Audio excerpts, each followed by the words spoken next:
तो बहनों भाइयों, आप कहोगे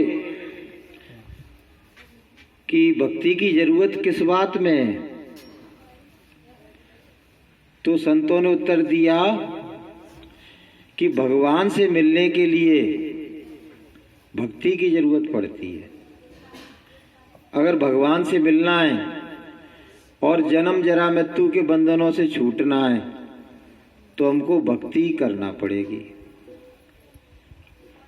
अभी हमारा अपना वजूद बन गया है, हम स्वयं में कुछ हो गए हैं, परमात्मा कुछ और है, हम कुछ और है।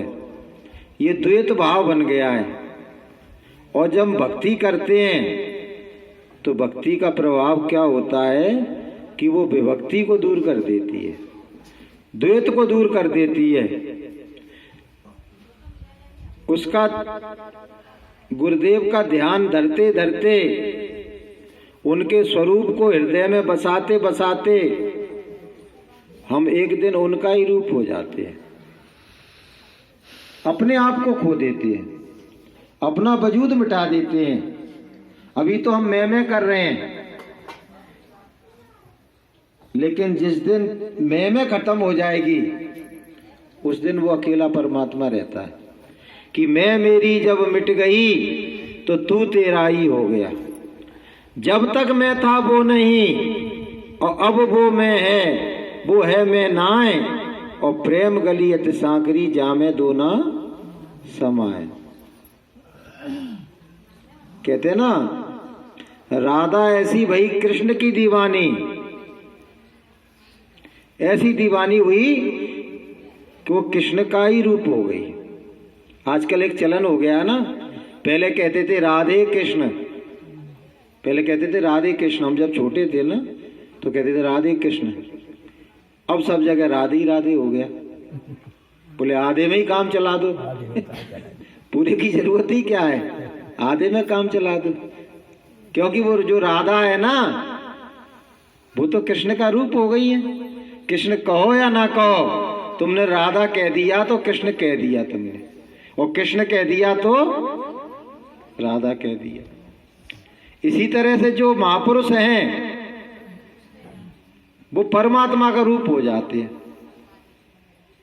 परमात्मा में हो जाते हैं। परमात्मा का ऐसा विधान है, गुरु महाराज कहते थे कि आप राम के लोक में चले जाओ,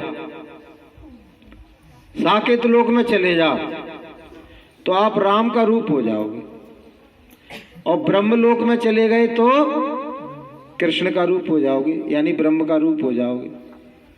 और उससे ऊपर चले गए तो पार ब्रह्म का रूप हो जाओगे, उससे ऊपर चले गए तो महाकाल का रूप हो जाओगे, और सत्यलोक में चले गए तो सतपुरुष का रूप हो जाओगे। गुरु महाराज ये भी कहते हैं कि जो स्वयं परमात्मा है, जैसे साकेत लोक में जो काल पुरुष बैठे हैं और ब्रह्मलोक में जो ब्रह्म बैठा है और सत्यलोक में जो सतपुरुष बैठे हैं, वो कभी यहाँ नहीं आए, संसार में कभी नहीं आए वो। लेकिन उनके धाम से जो आत्मा आती है वो उनका ही रूप होके आती है। कि साकेत लोक से जो आत्मा आई ना, वो स्वयं काल का रूप होके आई। उनमें वही पावर रहती है, वही शक्ति रहती है जो वहां के मालिक में शक्ति है। तो भक्ति इतनी अच्छी है बहनों भाइयों कि अगर हम भक्ति करने लगें, गुरु का ध्यान करने लगें, गुरु ने जो परमात्मा का नाम बताया है उसका सुमरन करने लगें, तो एक दिन हमारा रूप भी परमात्मा का रूप हो जाएगा। बोलिए प्रेम से। इसीलिए तो कहा है कि गुरु का ध्यान कर प्यारे, बिना इसके नहीं छुटना। नाम के रंग में रंग जा, मिले तो ये धाम निज अपना। गुरु का ध्यान कर प्यारे, बिना इसके नहीं छुटना। तो गुरु का ध्यान करो, क्योंकि गुरु परमात्मा का रूप है। ये कौन का मोबाइल बोल रहा है? मेरे पीछे तुम्हारा बोल रहा है। पर्स दे दो। मोबाइल ने प्राण खाए भाई। पर्स दे दो, मैं पूरी लो कट जा।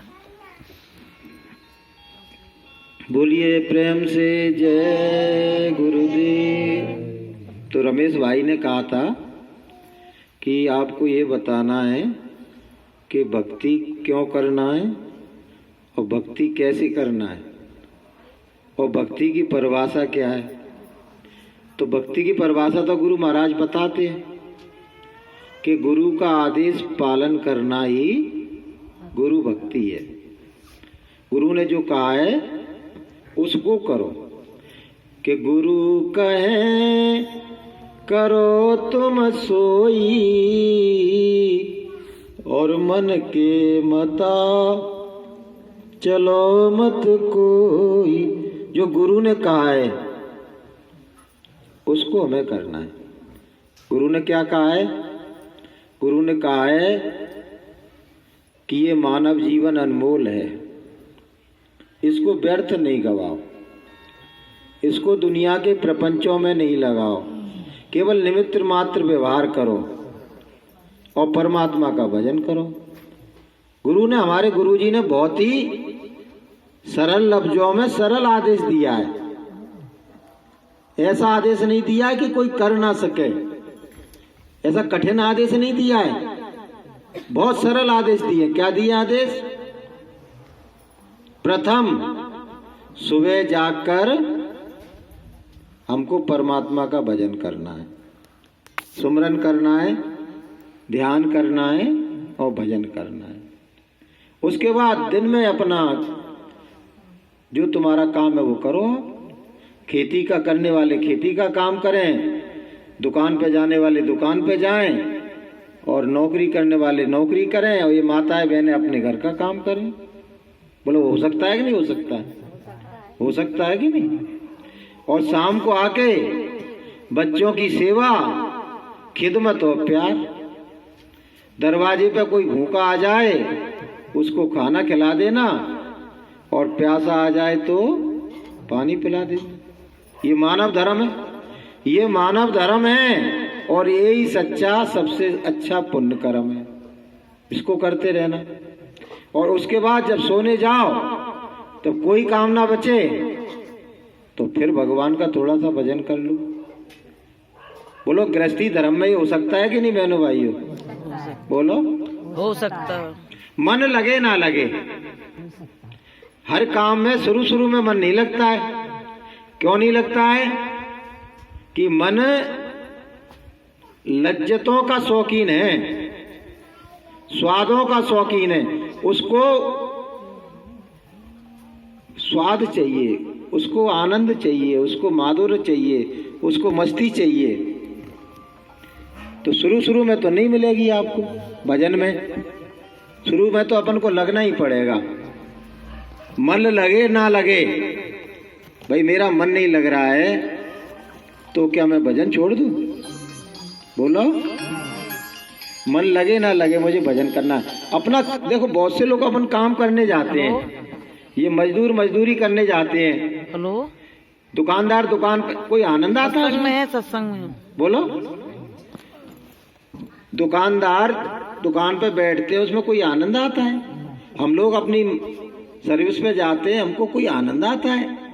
ये माताएं बहनें रोटी ठोकती हैं, बहुत सी कंडा बनाती हैं, झाड़ू लगा, उसमें कौन सा आनंद आता है? लेकिन मेरा ये कर्म है इसलिए मैं कर रहा हूं। कर्म ही धर्म है। ये देह कर्म है, वो आत्मिक कर्म है। भाई देह कर्म तो हम मजबूरी में, भैया ऐसा नहीं करेंगे, हम नौकरी पर नहीं जाएंगे, दुकान पर नहीं बैठेंगे तो पैसे नहीं आएंगे, तो बच्चे भूखों मर जाएंगे। तो उसको तो मन मान के करना ही पड़ता है। उसको करोगे तुम, उसमें ये नहीं कहोगे देखो भाई मेरा मन नहीं लगता है, मैं नौकरी पे नहीं जाऊंगा। मेरा मन नहीं लगता, मैं रोटी नहीं बनाऊंगी। कोई कहता है क्या? मेरा मन तो टीवी देखने में लगता है, सब भूखे बैठे रहो, मैं नहीं रोटी बना रही। कौन सी बहन कहती है बता? कोई कहती है क्या? मजबूरी है कि मुझे वो काम जो सौंपा गया है वो काम मुझे करना पड़ेगा, चाहे वो अच्छा लगे या न लगे। इसी तरह ये आत्मिक धर्म है कि मुझे गुरु भक्ति करना है और अपनी आत्मा को जगाना है और परमात्मा को पाना है। मुझे जन्म जरा मृत्यु के बंधनों से छुटकारा पाना है और मुझे नरक में जाने से बचना है। गुरुदेव ने बताया है कि अगर मैंने भजन नहीं किया तो 84 और नरक फिर तैयार है। अगर आपको फिर से भी इंसान बनाया, जो विधान कहता है कि ये स्त्रियां है ना हमेशा स्त्री रूप में रहेंगी, पुल्लिंग और स्त्रीलिंग जो है, दो लिंग है ना, तो आप हमेशा चाहे कोई योनि में चली जाएं स्त्रीलिंग में रहेंगी आप।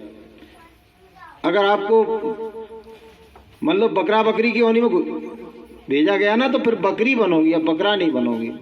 हम लोग बकरा बनेंगे अगर बकरी योनि में चले गए तो। कुत्ता कुतिया की योनि में चले गए तो आप कुतिया बनोगी, हम कुत्ता बनेंगे।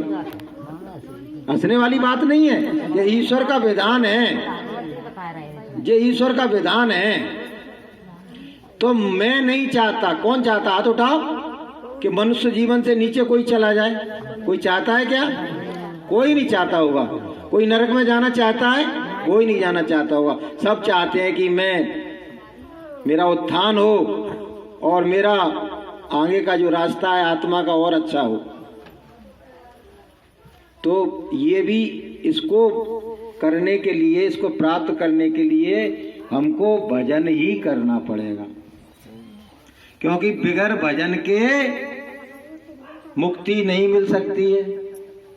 कि बारी मत है घृत होत है और सिकता से बहु तेल, और बिन हरि भजन ना भव तरे,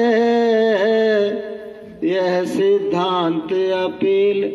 अकाट सिद्धांत है कि भगवान के भजन के बगैर आप भवसागर से पार नहीं जा सकते हैं।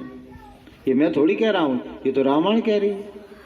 और जीवन के कष्ट ये और समझ लो, जो घर घर में घुसे हुए हैं, हर एक शरीर में घुस गई है बीमारी और हर एक घर में कोई ना कोई कष्ट छिपा हुआ है।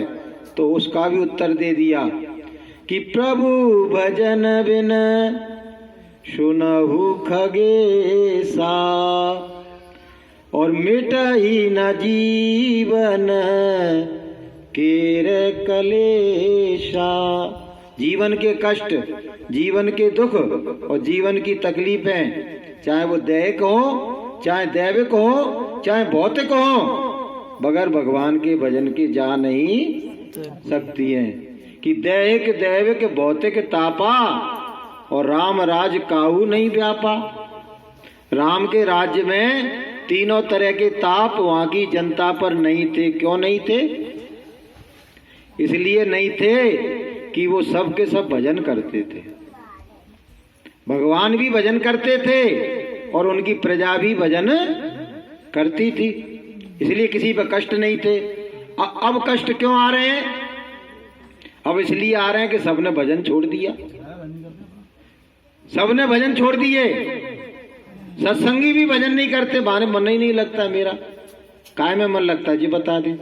मन से पूछ लो ना कि तू भजन में नहीं लग रहा तो काय में लगेगा? रसगुल्ला खाएगा हैं? क्या खाएगा? काय में मन लग रहा है तेरा? मोबाइल में मन लगेगा, पिक्चर देखने में मन लगेगा, हैं? मौज मस्ती में मन लगेगा। तो ये तो जो मन है ना, देखो मन में नहीं हूं। मन तो गुरु महाराज कहते हैं काल का नुमाइंदा है, काल का एजेंट है, और तुमको फंसाने के लिए और तुमसे बुरे काम कराने के लिए और बुरे काम हो जाने के बाद तुमको नरकों में ले जाने के लिए तुम्हारे साथ लगाया गया है।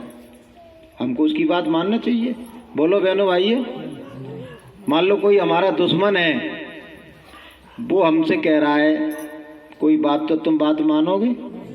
बोलो, दुश्मन की एक नहीं सुनोगे तुम? बोले हम नहीं सुनने भी है। तो मन तो हमारा दुश्मन है, हमें उसकी बात नहीं मानना है। लेकिन गुरु महाराज ने ये कहा है कि जो आज तुम्हारा मन नहीं लग रहा है, घाट पर नहीं बैठ रहा है, तो उसका अभ्यास करते करते एक दिन वो लगने लगता है। अभ्यासेनु कौन्तेन, भगवान कृष्ण के वचन बता रहा हूं, अभ्यासेनु कौन्तेन वैराग्येण च गृह्यते।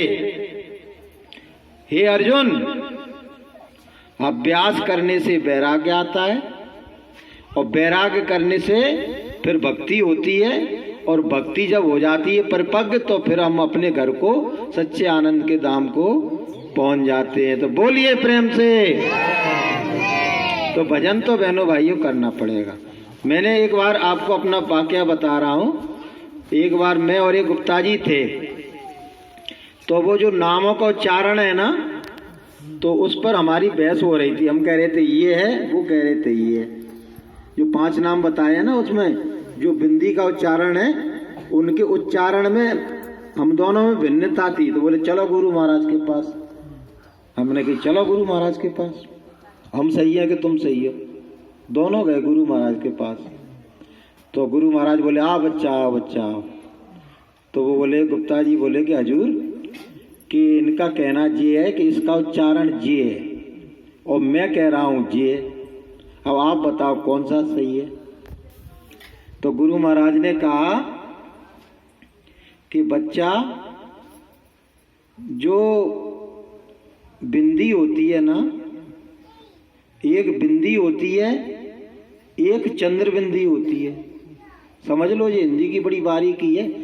जिनको नामदान मिला है उनके लिए बता रहा हूँ, नहीं मिला वो तो कोई प्रॉब्लम नहीं है। तो जो बिंदी का उच्चारण होता है ना, वो आधा ना होता है, आधा ना। और चंद्र बिंदी का उच्चारण होता है वो 1/4 ना होता है, आधे का भी आधा। कभी एकांत में बैठा ना तब मैं बताऊंगा, सबके साथ बताने की चीज नहीं है। उसमें बहुत लोग गलती करते हैं, इसलिए भजन में मन नहीं लगता है, उसका नाम ही सही नहीं ले रहे। तो गुरु महाराज ने कहा उसका वो उच्चारण है बच्चों, उसको ऐसे लिया करो। गुरु महाराज ने बताया, वो भी गलत बोल रहे थे। हाँ, वो गलत बोल रहे थे, वो जैसा बोल रहे थे वैसा था नहीं। तो उन्होंने बताया ऐसे ऐसे ऐसे।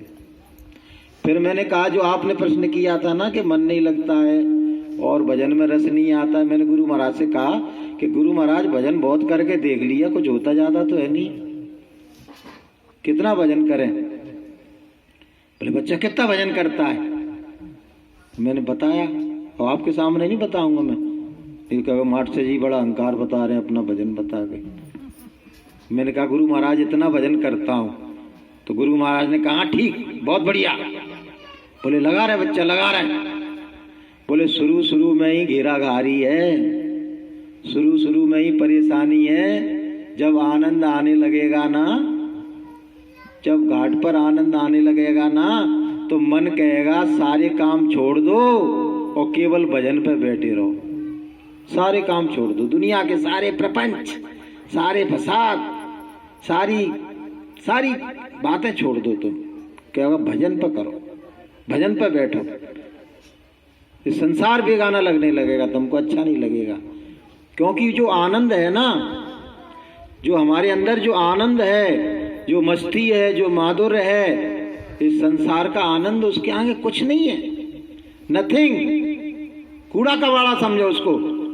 वो एक संत ने लिखा है कि जब मुझको आत्मा का रस आने लगा, आत्मा के रस की अनुभूति होने लगी, तो संसार के आनंद में, आनंद तो है ही नहीं है, संसार की मौज मस्ती मुझे ऐसी लगने लगी, उसमें से ऐसी बदबू आने लगी मुझे जैसे सार्वजनिक शौचालय से बदबू आती है। इतनी मुझे नफरत हो गई संसार के सुखों से और इंद्रियों के भोगों से, उस आनंद के आगे। मतलब ये जो आनंद है उससे 1000 लाख गुना ज्यादा आनंद है। इतना आनंद है कि तुम तृप्त हो जाओगे, संतुष्ट हो जाओगे, कहोगे कि इससे अच्छा कुछ हो नहीं सकता है। तो शुरू की मेहनत है बहनों भाइयों, जिसने शुरू में मेहनत कर ली वो तो जीत जाएगा बाजी, और जो शुरू की मेहनत से डर गया और बहानेबाजी करता रहा वो कभी कुछ प्राप्त नहीं कर पाएगा। माफ करना, मैं तो ये कहता हूं, कहते हैं ना कि 100 बक्का और 1 लिखा। 100 बक्का, ये कहावत है, 100 बक्का और 1 लिखा। 100 कहने वाले और 1 प्रमाणित अनुभूत। तो जो साधना कर रहा है, जिसको अनुभूति हो रही है, उससे अच्छा कुछ है नहीं है, उससे अच्छा कुछ नहीं है। तो जो मैं तो हाथ जोड़ के विनती करता हूं, दुनिया भर के जितने भी वक्ता हैं उसमें मैं अपने आप को भी शामिल कर रहा हूं कि जितने भी वक्ता हैं पहले कम से कम 2.5 घंटा भजन करना शुरू करो, कम से कम 2.5 घंटा, तब दूसरों को उपदेश देना। नहीं तो क्या होगा, इस भरी सभा में कोई ऐसा बैठा होगा उसको तो आनंद आ रहा है और वक्ता को आनंद ही नहीं आ रहा है अपनी आत्मा में है। तो पहले खुद थोड़ा सा रस लो, पहले खुद माधुर्य को चखो, कुछ अनुभूति करो, कुछ आत्मा की गहराई में जाओ, हैं, तब जाके दूसरों को बताओ कि भाई देखो बहुत आनंद है, बहुत मस्ती है, बहुत माधुर्य है। करो तो सही, चलो तो सही, थोड़ा सा करके तो देखो कि मिलेगा रूह को परवाज देके देख जरा, वो तेरे नजदीक है आवाज देके देख जरा। मिलेगा, कोई कारण नहीं है कि नहीं मिलेगा। तुम्हारा खोया हुआ आनंद मिलेगा, खोई हुई मस्ती मिलेगी, और तुम्हारा बिछड़ा हुआ परमात्मा भी तुमको मिलेगा। क्यों मिलेगा?